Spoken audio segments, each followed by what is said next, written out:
A Springfield OUI attorney is calling for a moratorium of the state's breath test machines, saying the machines are producing misleading evidence.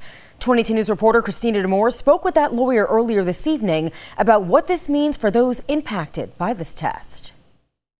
I think the Office of Alcohol Testing at least has an obligation at this point in time to tell us, to go through and do an audit of their own situation there so we're all educated.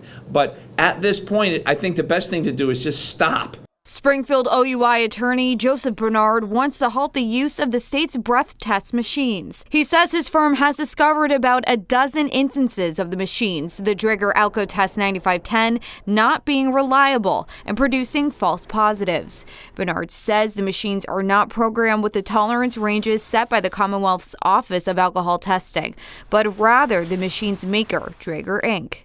And this could be impacting cases statewide.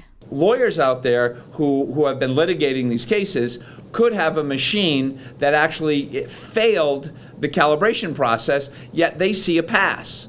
Now, that's a big problem. It's untruthful. It's very misleading for lawyers and for judges and anyone else who's reading it. Bernard has been contacting the OAT about this issue, and most recently the Massachusetts Supreme Judicial Court, asking for a moratorium on the machines until they are consistent with the state's tolerance range. In the meantime, Bernard says that anyone impacted by these tests should consult their lawyers immediately. 22 News has also contacted the state's Office of Alcohol Testing. Will provide their response once it becomes available. Working for you, Christina Demore, 22 News.